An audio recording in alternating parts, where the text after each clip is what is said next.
Good morning everyone and welcome to TPN Credit Bureau System Training. I am Michelle DeWitt and co-presenting with me today is Chanel Kutsia. Hello everyone. This session will be split up into 3 chapters, namely the credit vetting on an individual, credit vetting on a business, as well as Chanel will be taking us through the monitoring. So let's jump right into it. By now you would have received your TPN login details. It is important that each user has their own set. This is used for tracking purposes as well as it is making it more secure for POPI purposes.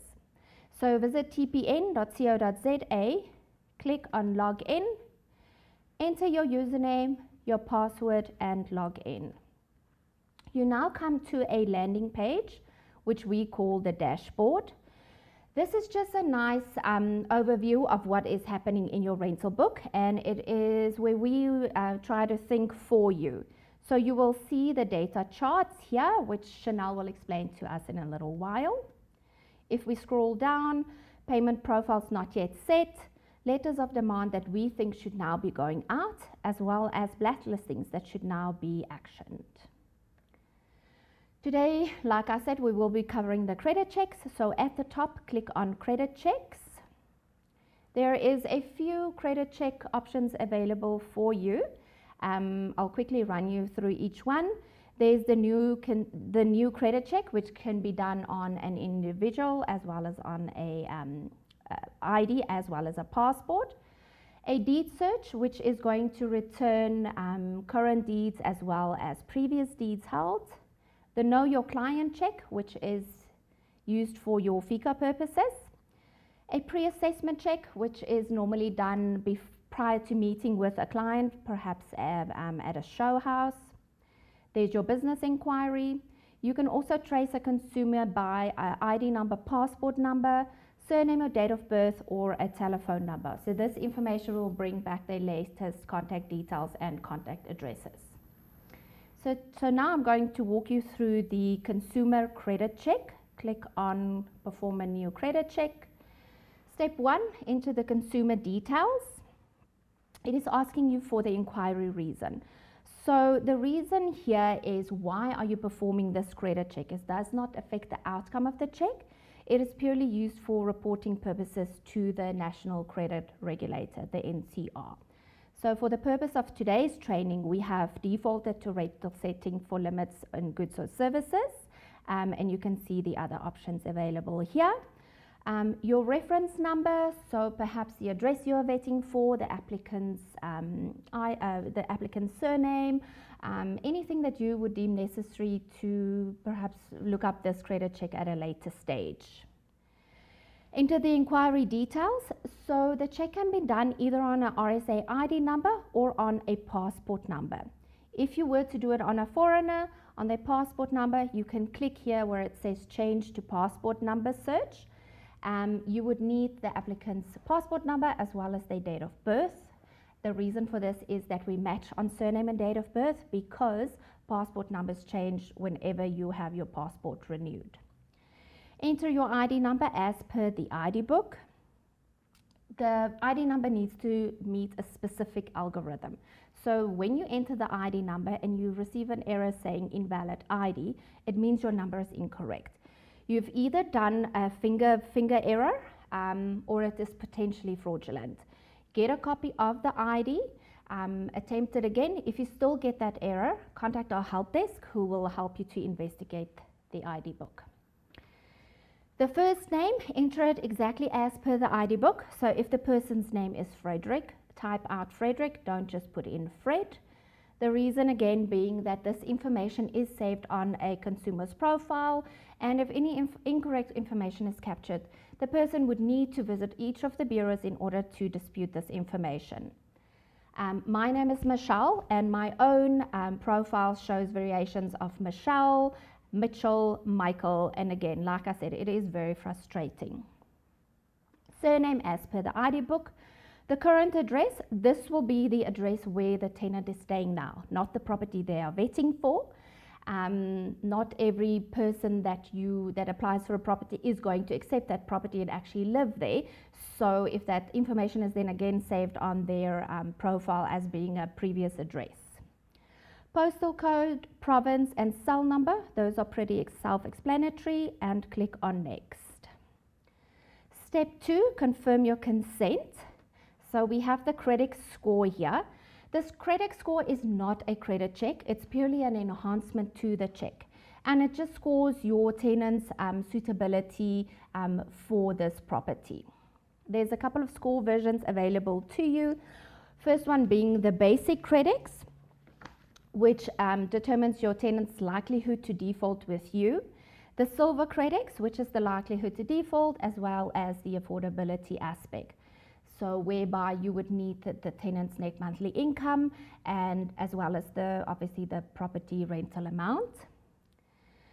The gold Credex then gives you the first two, likelihood to default, affordability, as well as a squatting factor. So we as TPN have defined squatting as a 4 months of the tenant being in your property without paying the rent. Enter your net monthly income as well as your total installments. So we get a question a lot in our help desk. Are our clients, agents and landlords allowed to request this salary information from an applicant? And the answer is yes, you definitely are allowed to get that information. So it obviously assists you with working out the affordability, and it also forms part of your FICA process. Contributors, so is this applicant the only person paying the installment, or are there other persons to help, for example, a husband and wife, another person who's going to assist with paying the rental? In this case, I'm going to say he's going to pay the entire installment. We've got our consumer verification. So the ID verifications are highly recommended as they assist with pointing out any fraudulent activity. So the first one is verify the identity, whereby we obtain a photo of the applicant and verify their status against the Department of Home Affairs. So a little photo will return, but we want to take it one step further and also verify their biometrics. So for this check, a SMS is sent to your applicant whereby they have to take a photo of themselves, and that then verifies the photo that is actually sitting with Home Affairs. So we've had quite a few interesting, strange happening at the office with our biometrics check. My favorite one happened last week, where someone was either trying to commit fraud or just testing the system. They went through quite a big deal of quite a bit of trouble trying to bypass this check, printed a photo on a piece of paper and held it up, printed it in color, face size, held it up and tried to take that photo. They tried it a few times from a few different angles, and needless to say, the ID biometrics check is one smarter than them, and the check kept failing. There definitely is no getting past the verified biometrics check. You can also verify the address, so whereby you can verify the information they've given you without having to get the supporting documents. And then the NCA compliance declaration. So you do need consent to perform a credit check. That consent must be kept for a period of 5 years.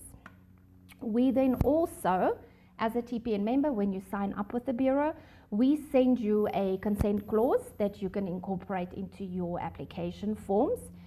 It's nicely drafted, as it doesn't only cover you for performing the credit check, but also in the instance of where at a later stage you're going to be feeding back to the Bureau regarding payment profile. This is a free document that we send to you. We urge you to make use of it. If you do not have a copy, you can email our help desk @tpn.co.za, and they will email you a copy.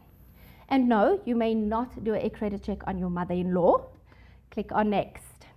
Report selection. So for today's purposes, I'm going to be running you through the rent check. If you, however, get to this page and you get a big fat red message saying that you do not have access to this check, I'm going to let Chanel explain to you the reason for that error. Yes, Michelle, thank you. So Ultimately, if you do get to that stage where you do see that you don't have access to RentCheck, it means that you are currently not submitting your tenant payment behavior. That will then ultimately result in you not obtaining the SACRA data, which is then also profiled on the TransUnion database. And what the SACRA data refers to is what other types of credit accounts do the applicants have and what the payment behaviors for those monthly accounts are. Examples of these accounts would be credit cards, personal loans, vehicle finances, and you know that also has a big effect in the affordability when it comes to applications for your rental properties. So RentCheck is based on reciprocity of data. What that means is you have to give data, feed it into the system in order to get data back out of the system. If you are not sure how to submit your tenant payment behavior, please do get in touch with our data department. You can reach out to them on data@tpn.co.za. And we will, however, also be covering that section a little bit further in detail in the next webinar. Thank you, Chanel. So we are going to be doing this RentCheck so that I can showcase this to you. Other reports available to you, so additional to the credit check, is the bank account verification. So whereby you give us or submit the applicant's bank details. We then obviously go and look at it, come back to say, yes, this account does belong to this person, this surname, this ID number, as well as that the account accepts debits, credits, is older than 3 months, etc. Your bank code, which is mostly done on your industrial, retail, commercial rentals, qualification check and criminal checks, which are mostly used for employment. So just to verify that the person has the qualification that they claim they have and also does not have a criminal record. Perform on credit check. So step 4, this is that additional information where you would enter the bank account details and finish. Credit check result. So it brings you to a summary page, which is basically putting all of the information into one central place, and it highlights what is relevant. So if we quickly scroll down, we can just confirm the consumer information. Here is that AKA information that I've mentioned a few times, and then our ID verification. So we can see here that Fred Smith is married. He is a male. He is on HANIS, which is the Home Affairs National Identification System. He's also on the NPR, which is the National Population Register. He has taken his selfie and it's come back with a pass, and all seems good here. I do, however, want to quickly show you some of the other results that you would get back when doing the biometrics check. So the first one is waiting for the selfie to be completed. So you can see here selfie incomplete. He's received the SMS, he's just not taken his photo yet. Next one, selfie failed or not matched. So this means the selfie has passed, but you still receive a fail. The reason being, Home Affairs is saying, yes, this is a living person on at the Department of Home Affairs. However, the name is perhaps incorrect. So maybe you have entered, again, you've entered Fred instead of Frederick. Your next one, biometrics failed, like the example I mentioned earlier. So it's saying this is definitely not the same person taking the selfie. Do not proceed with this check and have it investigated. And then no photo at source. So this person has not had a smart card issued or a passport, so no biometrics have been taken yet. If we scroll down, we come to the RentCheck Scorecard. So here on the left, we can see a deterioration in payments. Fred has a 13% good standing with his TPN payments, in other words, the leases that he has on TPN. He has a 75% good standing with regards to account payments. He has 3 negatives. Negatives being, if we scroll down, judgment. So judgment will sit on your profile. So judgment is a court order. It will sit on your profile for a period of 5 years. It falls away. However, the credit provider can still claim on it for a period of 30 years. So if you were to win the lottery, bad news for you, they can still come and collect that money. Then defaults, they are loaded by members of a bureau, so you as a TPN member have access to loaded default. Those sit on a person's profile for a period of 12 months, and they must be removed once settled. We also have debt review. When a consumer has become over indebted, they can no longer cope with their repayments. A person that is on debt review can still enter into a lease agreement. They just cannot enter into a credit agreement. So what you would need to do if this comes up, you would ask your applicant for the debt counselor's details. You will then contact the debt counselor and find out how much is available for rent. Then we also have sequestration for individuals and liquidation for companies. To the right here, we can see that Fred has received a gold Credex of F, poor. We see that his credit history is poor. We have said that it's highly unlikely that he can pay the rent, and his probability of squatting is also quite high. So we already know we're not going to be renting to Fred. I do want to point out, however, it says here that based on a rental of 17,000, an installment, so based on a rental, the installment being 17,800 and a salary of 60,000, we have said that it's highly unlikely that Fred can pay this rent. So why do we say that? It seems that he earns enough. If we scroll down to the CPA NLR account summary, we can see that Fred has 15 accounts on on TransUnion. The current balance of those accounts is 1.8 million, and the monthly installment on the 1.8 million is 108,000 rand. So guys, you tell me, how is Fred going to pay this rental amount on a salary of 60,000 and monthly installments of 108,000? On the other hand, sometimes you might get a credit score, a good credit score, where the credit history is good, the affordability is again highly unlikely, and the probability of squatting is low. In this instance, we would just deem the rental amount too high. So you have a good tenant on your hands, you don't want to let them go. Find out if somebody will be contributing towards the rent, or maybe just find them a cheaper accommodation. On to the TPN credit check. So this check just showcases where a tenant has rented in the past, who they rented with, what their rental amount was, and obviously how they paid their rent. We're just confirming all of their details at the top. We have the associated companies here. So is this tenant or applicant a director or principal of any companies? And just draw attention to, are these companies still in business or have they closed down? And then your TPN accounts. Chanel, again, since you work closely with the data department on a daily basis, won't you please explain this part?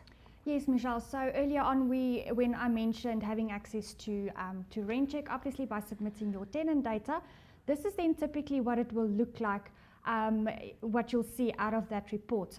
So if you also submit your tenant data.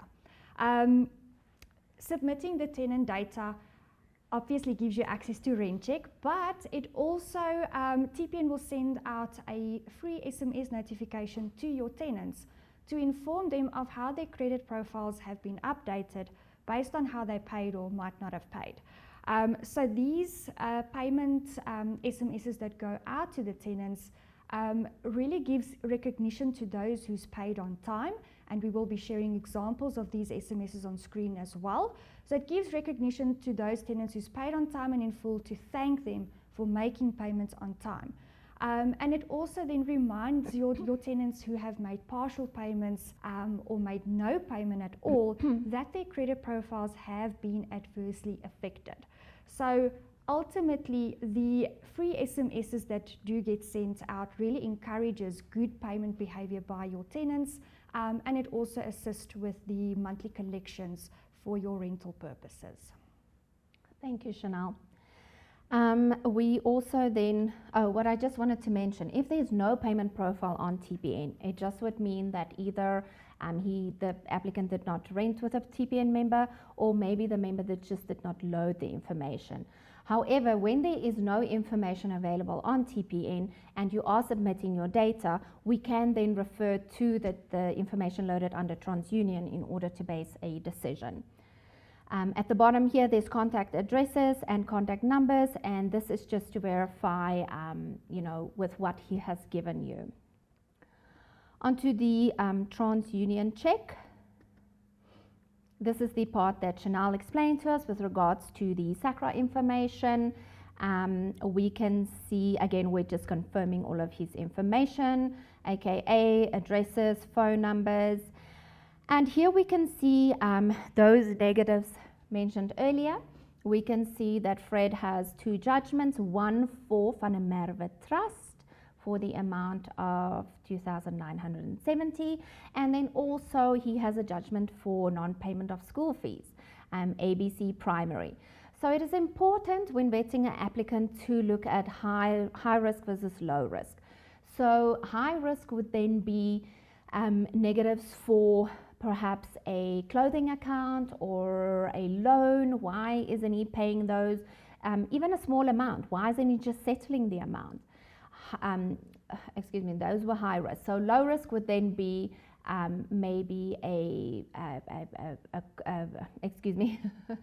for a car, for a home loan, or for a car. Something could have happened in his life. Maybe he's gone through a divorce or lost his job. COVID just happened and a lot of people have been retrenched or had to take a pay cut. So just keep those in mind. Here we can see the current balance, that 1.8 million and the 108,000 monthly installment. It gives us a nice breakdown. We can see there's a Markham's clothing account. Zeros, you see these colorful blocks, 0, 1, 2, all different colors. So these blocks meaning 0, meaning the account is current, it's up to date, it's paid on time. Then we can see a 1, so Fred is now 1 month behind. Then he caught up, so on and so forth. You can see then he's 2 months in arrears. Here's a nice example where his ABSA credit card, where he's gone 3 months in arrears, 4, 5, 6. Then we see these little letters, and in order to understand what those means, there's an option here to the right, view all key descriptions. So here is a letter L. If you click on that, it then takes you to the definitions of those. And for the letter L, it says your account has been handed over to an attorney or collection agency for recovery. So obviously that is not good news. Again, just all of his accounts, he's got quite a few. I think we said 14 or 15.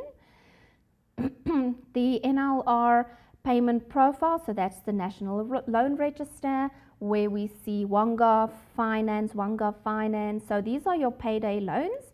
So Fred is obviously substituting debt with debt. At any stage, he could be declined that application, and how will he then pay your rental? Those are just a few questions to ask yourself. ID verification. It says that, the input names match. His marital status, he's married. Smart card issued, yes, he's on Home Affairs and he's on the NPR, which we chatted about earlier. We can then view the image that is sitting at Home Affairs. The biometrics, which I showed to you, you can download the report to keep for your FICA purposes, and we can see here the photo that Fred took of himself, and it definitely matches the photo that is sitting at Home Affairs. Proof of address, you can download the certificate, add it into his file along with your other FICA. Deeds, like I mentioned, properties that belongs to him, that is current and previous properties. Account verification, we can see that the surname to this account does match.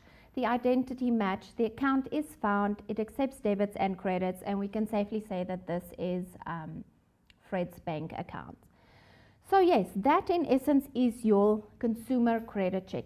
If you have any questions, please do contact our helpdesk at tpn.co.za, and they will gladly assist.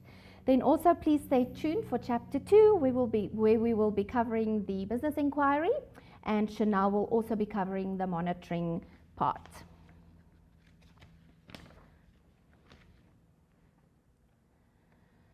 So today we are going to focus on the business inquiry. You will click on New Business Credit Check. Step 1, enter your business details. So we have asked for the inquiry reason, and this is just the reason why you are performing the credit check. It doesn't give you a different result. We are just collecting this information to feed back to the National Credit Regulator on why our clients are performing credit checks. For the purpose of today's session, we have defaulted it to rental setting limits for goods and services because this is property based. Your reference, you can put in your cost centers for billing purposes, or any reference you deem necessary that you can find this check at a later stage. Inquiry details. So a business inquiry can be done on, is obviously done on companies, juristic entities, so a PTY, CC, or a trust. For a trust, you will need to do the check on the name. If no results return, it means we do not have any information for them, and the credit checks will need to be done on the trustees. So enter your registration number and click on Next. Select the business that you are performing the check on.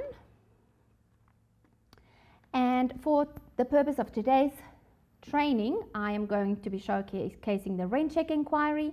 If you land on this page and you get a big fat red message saying that you do not have access to this product, Chanel will explain to you the reason for this.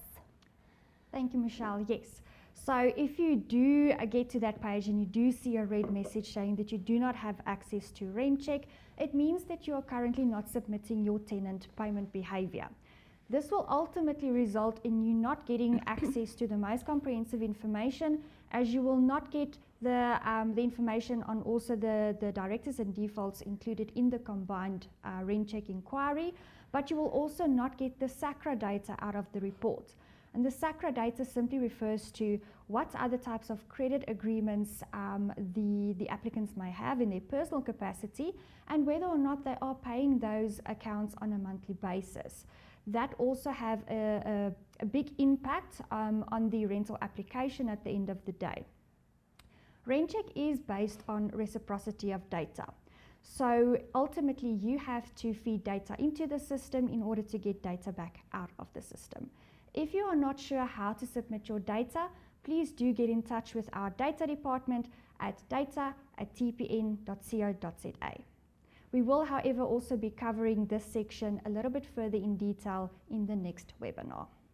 Thank you, Chanel.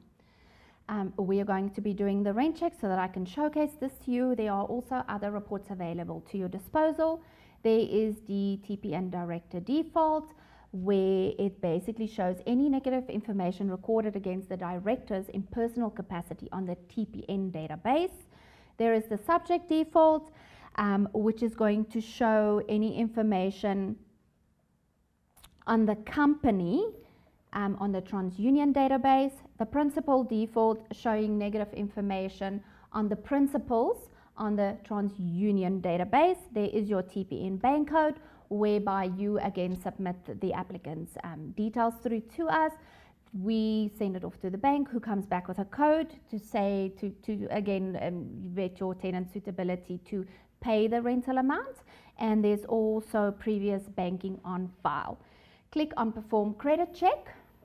Additional information required, so this is for the bank code, so the account number, account name, the bank, the branch, the credit amount, and then the terms of it, so meaning when the rent is due. So every 30 days for over the lease period would be over 12 months, and finish.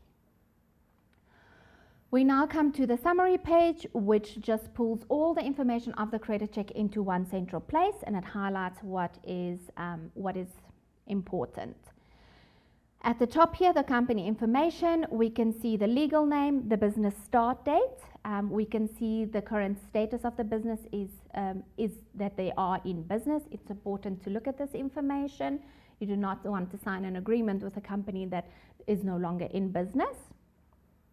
We can see the trading as well, that we can see that this entity has 2 active members.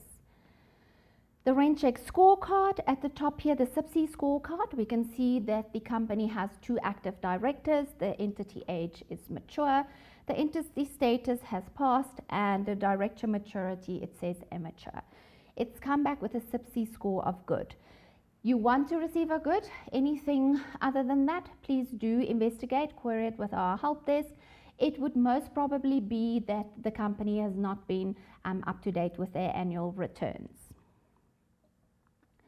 Credit report indicators for this company, it shows that they have an 88% good standing with TPN, so their release agreements. There's 50% of the directors have a negative listings, meaning one of those 2 directors have negative information. You'd need to go and have a look to see which one of the 2 it is, and establish who is the one signing your lease agreement. We can then also see that this company has 6 negatives. So negatives being perhaps a judgment. So a judgment is a court order, and it will sit on the company's profile for a period of 5 years, whereafter it will fall away. The credit provider can, however, still collect on this money for a period of 30 years. There's also the defaults.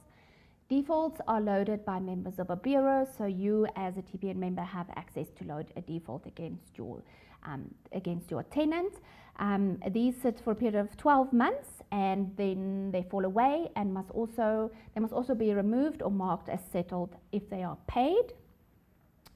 Principal defaults, which we chatted about earlier, so negative information on any of the members or directors. And then also liquidation, so where the company can no longer has the capacity to continue and will be closing down. Scroll down, contact addresses and contact numbers. You can just verify this information against what has been submitted to you. Then under TPN, confirming the company's details again. And here we will see a breakdown of the members and directors. So it gives you their ID number, their name, when they were appointed. So we can see there is Rose Smith as well as Max Matthews. Excuse me. And then we see the TPN accounts, so how they have paid their rent in the past. And I will ask Chanel to explain this section to you once again. Thanks, Michelle. Yeah, so as I mentioned earlier, by submitting your tenant payment behavior, this is then typically what it will look like if other agents or landlords runs a credit check when they go and apply for another property, for example.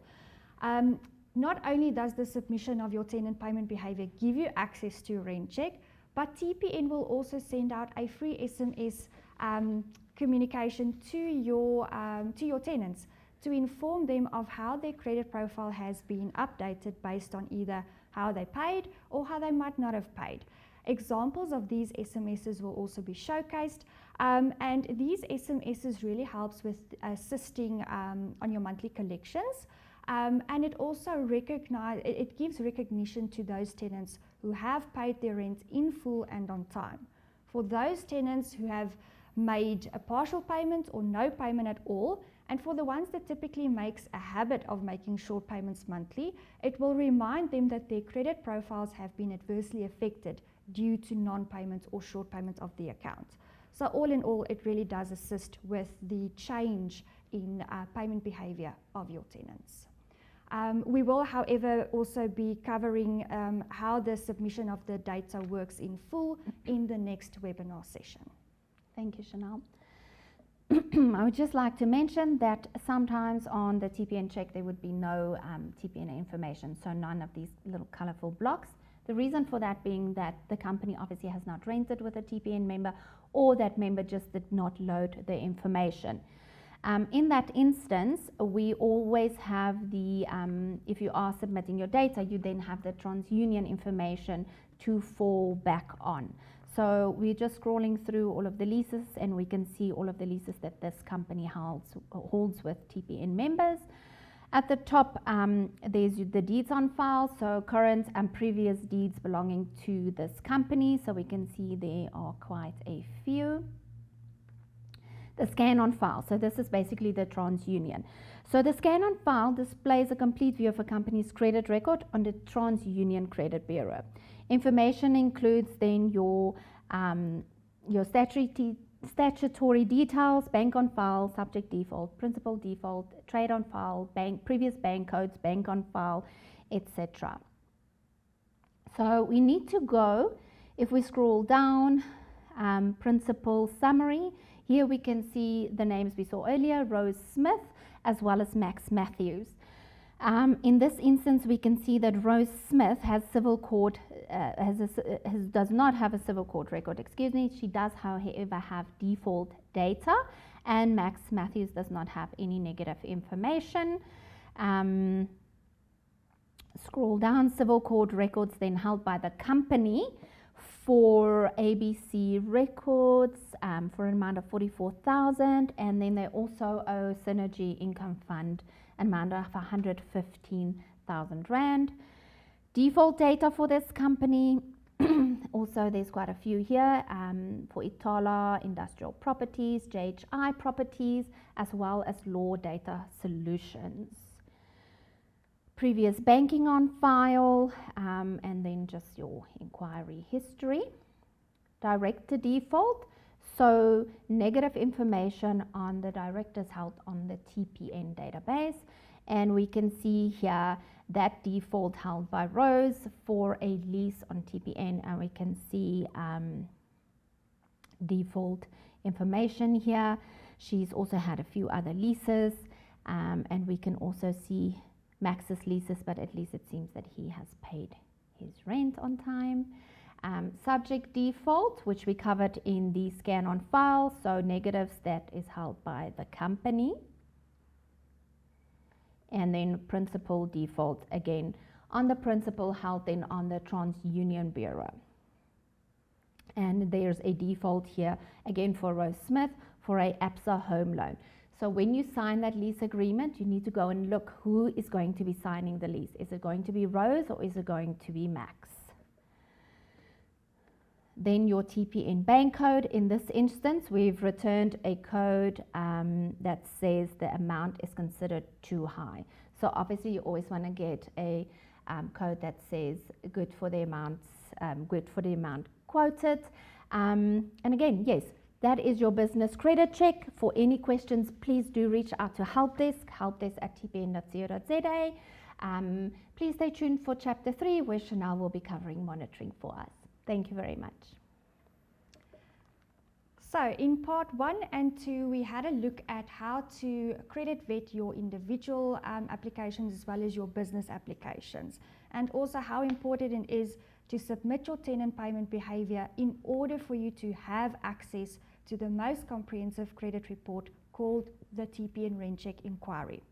In this final chapter of the series, we will now be having a look at another added benefit when you submit your tenant data, which is called the live tenant monitoring feature.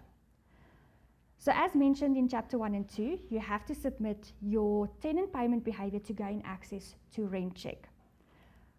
RentCheck is based on reciprocity of data. So clients working with a property management system will have the ability to export their tenant data from that system through to the credit bureau, provided the system that they use does have exportability. For our clients who do not work on a property management system, you will then, however, be able to still load your tenants manually onto the bureau to also record their payment behavior to gain access to continued RentCheck. When a client has conducted a RentCheck inquiry, it means that if that tenant has then been approved and placed into the property, TPN will be monitoring that tenant for the next 12 months going forward. This in turn allows our clients then to establish what the monthly risks are on their current rental portfolios. If you have signed in on TPN, you will be able to access the monitoring feature from your dashboard. So on the dashboard, there's a link which you can click on View Your Monitor Report, which will then take you through to the monitoring dashboard. On the monitoring dashboard, you will be able to see what percentage of your current rental portfolio is being actively monitored. There will also be an indication to show you in terms of collections, how many of your rental collections are still outstanding for that current period. Expiry will alert you on any of your current tenants' monitoring that is about to expire. So that's typically when it gets to the lease renewal period, whereby the 12-month period is now almost coming to an end in that same period. On the left-hand side, you have a navigation column which you can work on. So we'll have a look at the Active Monitoring tab. When you click on that, it will take you through to another dashboard basically, whereby you can go and establish month by month and period by period in which different risk categories your various tenants have been placed in based on their credit behavior outside of rental responsibilities. So here we can see 45 have been placed within low risk, 0 average, 1 in high risk, and 7 in a very high risk category. What's nice about the monitoring is you can also go and view your client score, which is based which is compared against the national benchmark. So here you ideally would like to see that you are performing above the national benchmark, because it means that your collections are really at a good point of getting that amount of collections on time and in full every month. At the top, we have 3 risk indicators. So I want to start on the far right-hand side with the higher risk indication block. So if there's a number in this section, it will refer to any of your tenants that has become more risky than what they were in the previous month. The middle section will refer to any of your tenants who have received accounts that has gone into new negative balances. So ideally accounts outside of rental responsibilities that they haven't paid for that period. The one that I want to showcase to you today is this blacklistings indicator.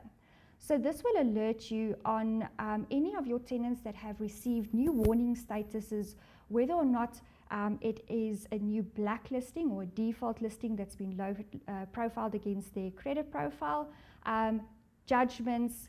We have also implemented new status flags for our commercial tenants, being when a company has gone under liquidation, AR deregistration, or maybe they've gone under business rescue. We have also implemented another warning flag called a deceased status flag. And quite interestingly enough, we have found that actually there were 140 of those deceased status flags, whereby we still also do get data on. Some of them not paying, which we then obviously know why. And then some of the others, there were actually payments being made, yet the flag is showing deceased. So if you click on that number, it will take you through to those specific 5 tenants in this case. So you can confirm who those 5 tenants of your rental portfolio is. And then the account status will refer to what their rental account status is with you currently for that period. So here you can already go and determine if these are the tenants that, in this case we can see, have already made partial payments for that period. On the far right-hand side, we have the credit risk column. And this column is nice because it explains to you in which risk category your tenants have been placed in and also why. If we have a look at the second record, we can see this tenant has received 7 negative accounts, so accounts that he hasn't paid for that month. And then we also showcase these blue warning flags.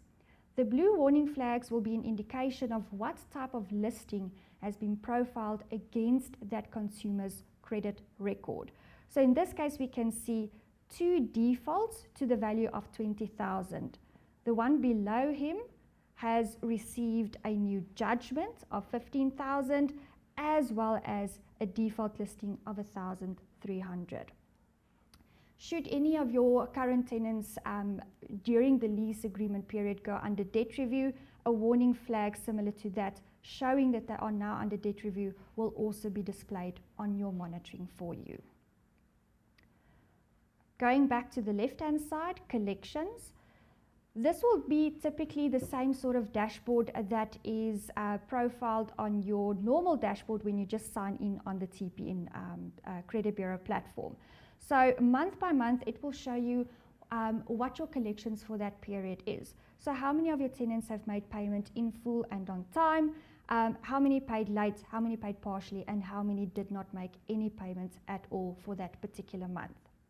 Again, you can go and view what is your collection score versus the national average, where we also showcase to you the behavior for both residential as well as the commercial industries. So again, you would like to see that your good standing average is much higher than the national benchmark lines. On the left-hand side again, take-ons. This will refer to how many credit checks you have done for that period, and also the types of credit checks you have then accepted for that period. So if we have a look at the month of May here, we can see 2 credit checks or 2 tenants have been placed because they had excellent credit scores. 1 was placed with a below average, and then 1 was not scored, meaning no rent check inquiry was done on that application for that tenant that they've placed in the property, which also then means that particular tenant will not be monitored. If we go to the left-hand side, inactive monitoring. So we obviously understand that, especially for new clients signing up with TPN, you have a rental portfolio whereby you have your existing tenants already in those properties.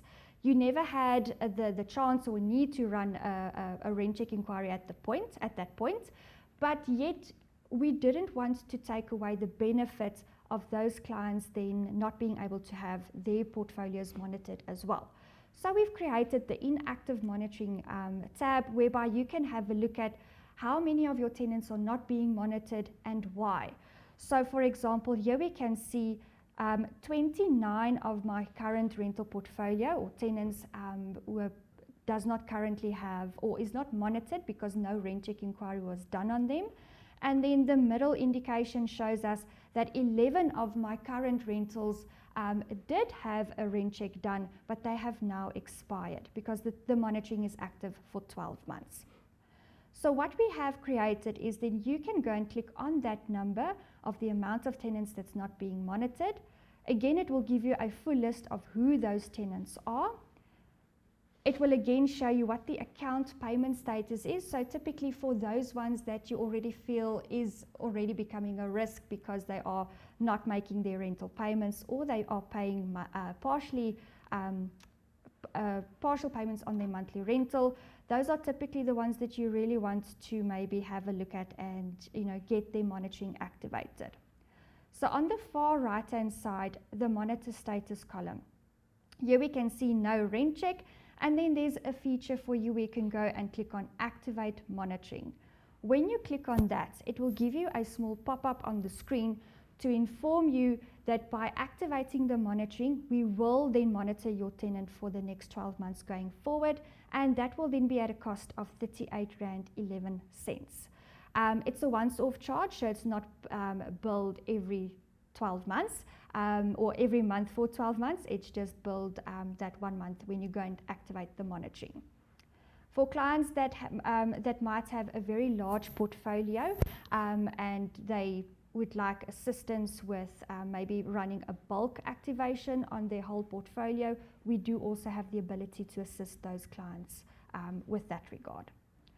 I do not currently have an example of a commercial client on the monitoring, but again, the same applies. You do have the ability to have your individual tenants monitored as well as your commercial tenants, whereby you then get those warning flags if they do go under business rescue or liquidation, for example. On the left-hand side, there's also a data uploads tab. If we click on that, that will then again show you month by month the amounts of data that we've processed for you.